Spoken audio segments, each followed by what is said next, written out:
में जो गीतांजलि श्री को बुकर प्राइज मिला है रेत समाधि के लिए। जी सर अभी तो मैं यही रिकॉल कर पा रही। अगर आपको हिंदी साहित्य के 1000 वर्षों के जितने भी कवि, लेखक, साहित्यकार जो दिवंगत हो चुके हैं, यदि आपको कभी उनमें से किसी एक के साथ मिलने का मौका मिले, यस सर। किससे मिलना चाहेंगी और क्यों? सर मेरे प्रिय कवि सूर्यकांत त्रिपाठी निराला जी हैं, तो मैं उनसे मिलना चाहूंगी। तो निराला जी के बारे में 3 ऐसी बातें बताइए कि हम भी उनको पसंद करने लगे सब लोग। सर एक तो जो उनके राम की शक्ति पूजा है, उस वजह से जो उसमें ओज दिखाया गया है कि किसी भी स्थिति, चाहे हमारे लिए कितनी भी विपरीत स्थितियां हों, फिर भी हम अपने मनोबल से हम स्थितियां अपने पक्ष में कर सकते हैं। ठीक है, यानी कि एक अच्छे मोटिवेटर थे। Yes sir. एक बात हुई, और बताइए। दूसरा सर बेटी के लिए उनका जो प्रेम है सरोज स्मृति में जो दिखता है, तो सर दूसरा मुझे उनकी ये क्वालिटी अच्छी क्या दिखता है? हम नहीं जानते, थोड़ा बताइए, समझा के बताइए। सर सरोज स्मृति में बेसिकली उन्होंने अपने बेटी के लिए वात्सल्य प्रेम प्रकट किया है, जिसकी 2 पंक्तियां हैं कि कन्ने गत कर्मों का अर्पण कर करता मैं तेरा तर्पण। तो बेटी से प्यार तो हर आदमी करता है, उसमें से क्या खास बात? लेकिन सर हिंदी साहित्य में बेटी के प्यार के लिए बहुत रेयरली मिलती हैं कोई कविताएं। अच्छा ठीक है, तो और तीसरा सर जो उनका ऐसा व्यक्तित्व था कि वो सर नियमों में नहीं बंधते थे, जैसे सर मुक्त छंद की अवधारणा उन्होंने प्रस्तुत की। तो ये सर नियमों से अलग चलना और अपनी पहचान स्थापित करना, ये इनकी। एक बार उनका झगड़ा महात्मा गांधी से हुआ था, सुनते हैं। आइडिया है आपको क्या झगड़ा हुआ था? सॉरी सर, मुझे नहीं। कोई बात नहीं सर, आप पूछिए। दिव्या, हरियाणा का नाम हरियाणा क्यों है? Sir basically Haryana Hari plus आना से है, और इसे सर हरि मतलब भगवान की भूमि कहा जाता है। जैसे सर महाभारत यहाँ हुई और सर भगवान कृष्ण ने गीता का उपदेश दिया, तो इसीलिए इसे हरियाणा कहा जाता है। तो हरि प्लस आना, आना कौन सा ना? न है सर, आना तो न है, लेकिन हमारी हरियाणवी लैंग्वेज में बेसिकली न को न से बोला जाता है। तो इसलिए सर पूर्ण हो जाता है। Yes sir. अच्छा ये बताया कि हरित क्रांति और हरियाणा के जन्म में क्या रिश्ता है? सर हरित क्रांति में हरियाणा की बहुत बड़ी भूमिका रही है। दोनों के जन्म का रिश्ता क्या है? दोनों के बर्थ में कोई रिलेशनशिप? हाँ सर, हरियाणा का सर पंजाब से सेपरेट 1966 में हुआ था, और हरित क्रांति 20 दशक में आई थी। नॉर्मन बोरलॉग का नाम सुना है? Yes sir. कौन थे वो?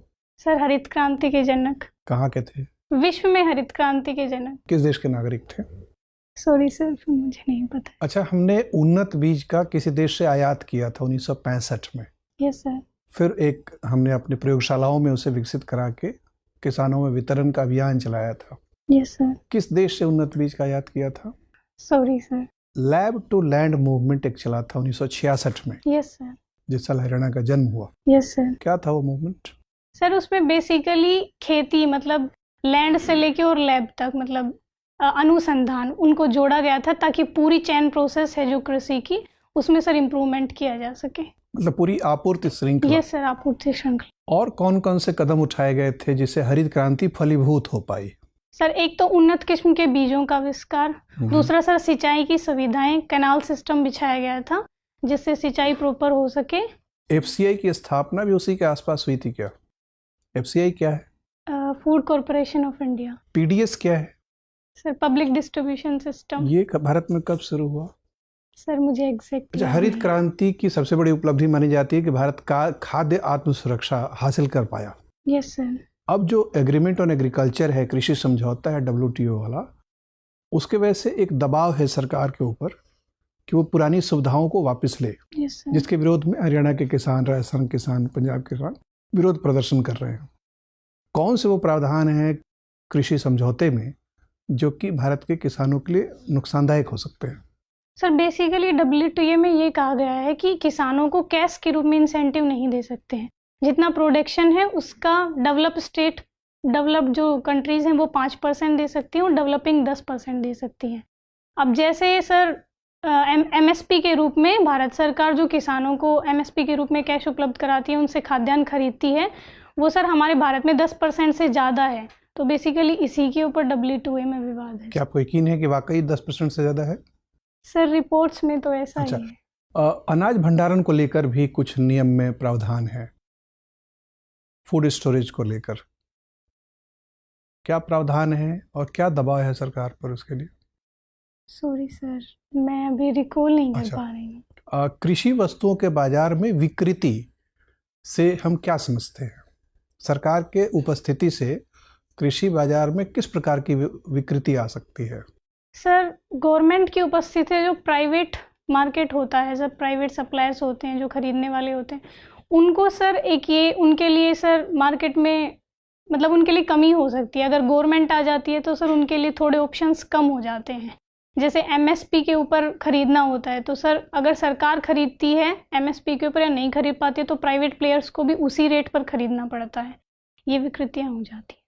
तो आपको क्या लगता है, आप तो चूंकि किसान परिवार से आती हैं, हरियाणा की रहने वाली हैं, जो कृषि विपणन संस्थाएं हैं, मंडियां हैं, यस सर, जिससे कि किसानों को बड़ा भरोसा है कि उनसे सहारा मिलता है, यस सर, इसको बंद कर देना चाहिए, ध्वस्त कर देना चाहिए, पूरी तरह से स्वतंत्र बाजार पर आश्रित कर देना चाहिए कृषि उपज को?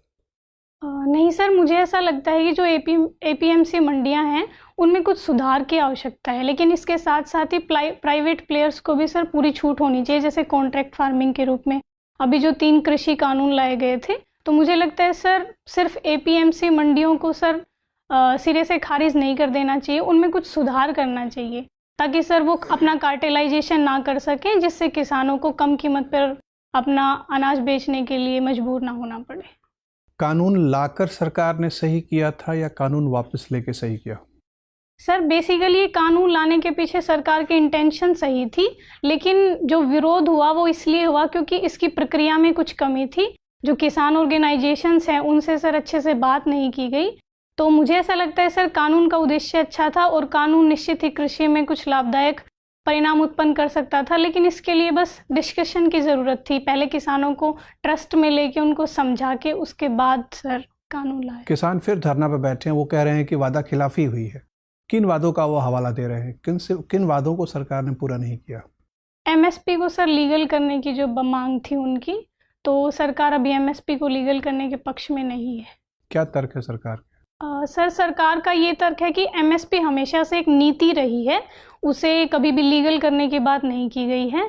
अगर सरकार एमएसपी को लीगल कर देती है तो इससे सर गवर्नमेंट पे बहुत ज़्यादा फिजिकल बर्डन पड़ेगा और सरकार चाहती है कि हम किसानों के आय को उनकी लागत को कम करके R&D में निवेश करके बढ़ाएं, इसलिए सर सरकार एमएसपी को लीगल। एमजी नरेगा के पहले भी रोजगार उत्पादन के लिए बहुत सारे कार्यक्रम चलते थे। सरकार नियमित रूप से बेरोजगारी निवारण कार्यक्रम चलाती थी, लेकिन कानून बना देने से सरकार पर एक कानूनी दायित्व पड़ा, दबाव पड़ा।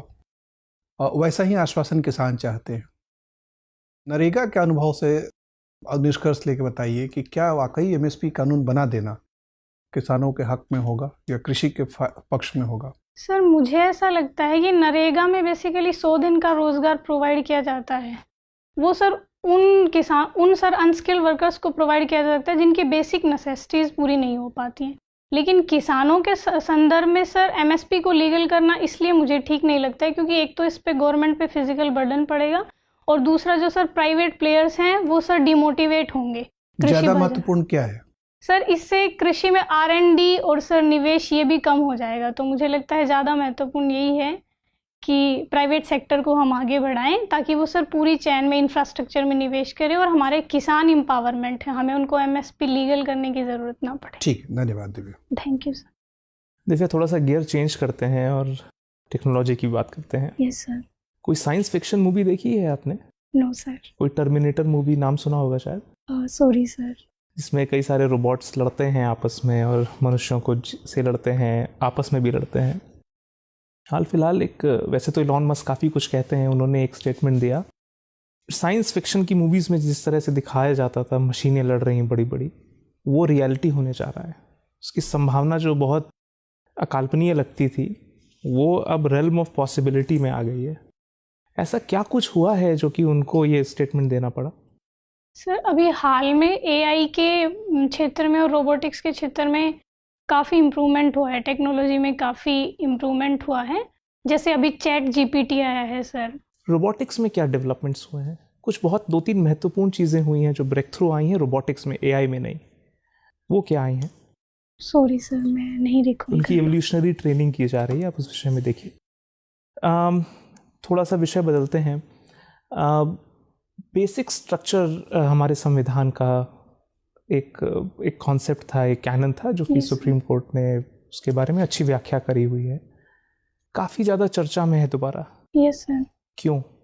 सर अभी हमारे जो वाइस प्रेसिडेंट हैं उन्होंने कहा है कि बेसिक स्ट्रक्चर बेसिकली जुडिशियरी की सुप्रीमेसी स्थापित करता है तथा पार्लियामेंट की सोवरेंटी को। कॉन्टेक्स्ट क्या था इस बात का, उनको क्यों उठाना पड़ा ये चीज़? सर अभी जो पार्लियामेंट ने 2050 में एनजेएसी का निर्माण किया था उसे सर सुप्रीम कोर्ट ने अनकॉन्स्टिट्यूशनल करार दिया था, तो इस वजह से। आपको खुद अपनी समझ से क्या लगता है कि क्या बेसिक स्ट्रक्चर में इतना जो बेसिक के ऊपर जो ध्यान है एक डेमोक्रेटिक सोसाइटी में, डेमोक्रेटिक सोसाइटी का बेसिक तो डेमोक्रेसी ही होना चाहिए? Yes sir. तो इस कॉन्टेक्स्ट में जो जिस तरह से एनजैक के अगेंस्ट में सुप्रीम कोर्ट ने बोला वो लॉजिकल है कि नहीं है? कहीं आपको डिस्पैरिटीज़ दिखती हैं? नहीं सर, मुझे ऐसा लगता है कि बेसिक स्ट्रक्चर हमारे संविधान की जो मूलभूत विशेषताएं हैं उनको प्रिजर्व करता है। तो इसके लिए और हमारे सर संविधान में ये नहीं कहा गया है कि हमारी पार्लियामेंट सोवरेन है, तो इसलिए sir separation of power, check and balance बनाए रखने के लिए बेसिक स्ट्रक्चर ज़रूरी है। क्योंकि सर कभी कभी ऐसा होता है कि पार्लियामेंट में जो गवर्नमेंट होती है वो बहुमत में होती है। पार्लियामेंट सॉवरेन नहीं है, लेकिन हम तो डेमोक्रेटिक सोसाइटी हैं, ये तो सैक्रोसैंक्ट है ये चीज़। Yes sir. फिर भी आपको लगता है कि सुप्रीम कोर्ट का जो पोजीशन है वो काफ़ी हद तक ठीक है? सर मुझे ऐसा लगता है जो चेक और बैलेंस की विशेषता है वो बनी रहनी चाहिए। तो सुप्रीम कोर्ट के ऊपर खुद लागू क्यों नहीं होता चेक एंड बैलेंस? उनको कौन चेक एंड बैलेंस करेगा? हाँ, ये हो सकता है सर, जो अभी कॉलेजियम का सिस्टम है उसमें ट्रांसपेरेंसी की ज़रूरत है और कुछ सुधार की ज़रूरत है। तो हम एनजेसी को लागू कर सकते हैं, लेकिन कुछ सुधारों के साथ, जिसमें सर जुडिशरी का भी रिप्रेजेंटेटिव हो और एग्जीक्यूटिव का भी रिप्रेजेंटेटिव हो। भारत एक प्रयास कर रहा है कि ऑफशोर रुपी की मार्केट डेवलप हो। ऑफशोर रुपी या इंटरनेशनलाइजेशन ऑफ रुपी क्या चीज़ हो? सर इसका मतलब ये है कि अभी हाल में डॉलर के मुकाबले में सर डॉलर फ्लक्चुएट होता है, तो भारत का रुपये है वो डिप्रेशिएट होता है। तो इस वजह से इंटरनलाइजेशन ऑफ रुपी का मतलब है कि भारत का जो ट्रेड है वो रुपी में हो। आपने हासमान प्रभाव के बारे में आप जानती हैं? इसमें इसको इंग्लिश में क्राउडिंग आउट बोलते हैं। Yes sir. क्या होता है क्राउडिंग आउट? ये सर ऐसे होता है, जो फाइनेंशियल मार्केट में जब गवर्नमेंट ज़्यादा डेब्ट ले लेती है तो प्राइवेट इन्वेस्टमेंट के लिए कम स्पेस बचता है, उसको क्राउडिंग आउट इफेक्ट कहते हैं। सपोज कुछ एक फिक्स सेविंग है, सरकार अगर उस सेविंग से बोरो कर रही है, यस सर, इकोनॉमी के लिए तो अच्छा ही होना चाहिए। सरकार भी प्रयास कर रही है, सिग्नलिंग दे रही है मार्केट को कि उसका विश्वास है। Yes sir. तो फिर इसको इतना नेगेटिव क्यों देखा जाता है क्राउडिंग आउट को? सर इसको नेगेटिव इसलिए माना जाता है क्योंकि गवर्नमेंट के पास बेसिकली कल्याणकारी कार्य करने होते हैं। उसके पास सर जब कल्याणकारी कार्य करता है तो कैपिटल एक्सपेंडिचर के लिए कम पैसा बचता है, और इंफ्रा के डेवलपमेंट के लिए प्राइवेट सेक्टर का इन्वॉल्वमेंट बहुत जरूरी है। तो आपको लगता है कि कैपिटल इन्वेस्टमेंट्स वगैरह के लिए प्राइवेट सेक्टर ज़्यादा सुदृढ़ है या ज़्यादा अच्छे से कैपिटल एलोकेशन कर सकता है और सरकार नहीं कर सकती है? नहीं सर, ऐसा नहीं मानना है मेरा कि सरकार नहीं कर सकती, लेकिन इसके लिए प्राइवेट सेक्टर का इन्वॉल्वमेंट बहुत ज़रूरी है। मतलब हम पब्लिक प्राइवेट पार्टनरशिप ये सब करके कर सकते हैं। मेरा आखिरी प्रश्न चाइना को लेकर है। Yes sir. चाइना के इंकर्जन्स हुए हैं अभी हाल फिलहाल में भी। लगभग साल में कितने इंकर्जन्स होते हैं जो चाइना की तरफ से लगातार रहते हैं? सर ऐसे कोई फिक्स तो नहीं है। लगभग रेंज क्या होती होगी? 2, 3, 4, 5? सर 2-3 सैकड़ों में होते हैं।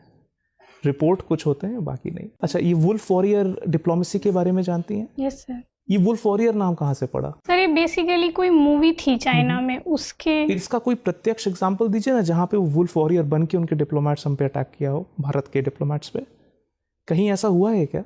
सॉरी सर, मैं अभी तो रिकॉल नहीं कर। श्रीलंका में एक कन्फ्रंटेशन हुआ था इंडिया और चाइना का। Yes sir. उसमें काफ़ी तीखी टिप्पणी दोनों तरफ से डिप्लोमेट्स ने करी थी ट्विटर पे। क्या कॉन्टेक्स्ट था, कुछ आपको ध्यान है? Sorry sir. Thank you. Sorry. Divya, yes ma'am.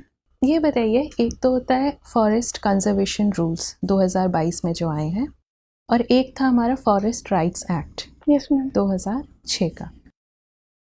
इन दोनों के बीच कुछ विरोधाभास है, आपको पता है क्या है? ये दोनों चीज़ों के बारे में जानते हैं? Yes, ma'am. हाँ, तो इन दोनों के बीच कौन सा बिंदु है जो विरोधाभास है?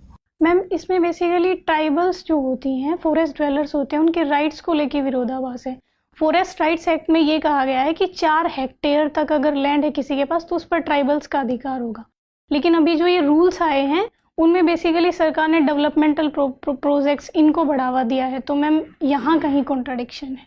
तो आपको लगता है कि सरकार एक तरीके से जो फॉरेस्ट ड्वेलर्स के जो राइट्स हैं उनको बाईपास करते हुए ये रूल्स बनाया है गवर्नमेंट ने, सिर्फ डेवलपमेंट बोल रहे हैं, लेकिन इन अ वे तो उनके जो हेरिडिटरी राइट्स हैं उसका हनन हो रहा है। मैम इसके लिए गवर्नमेंट बेसिकली जो डेवलपमेंट प्रोजेक्ट है उनको बढ़ावा दे रही है। मैंने वही बोला। यस मैम, लेकिन ऐसा हो सकता है मैम कहीं जो कंट्राडिक्शन है उनको लेके गवर्नमेंट थोड़ा सा उनसे डिस्कस करके, और उन्होंने तो कंसेंट क्लॉज ही हटा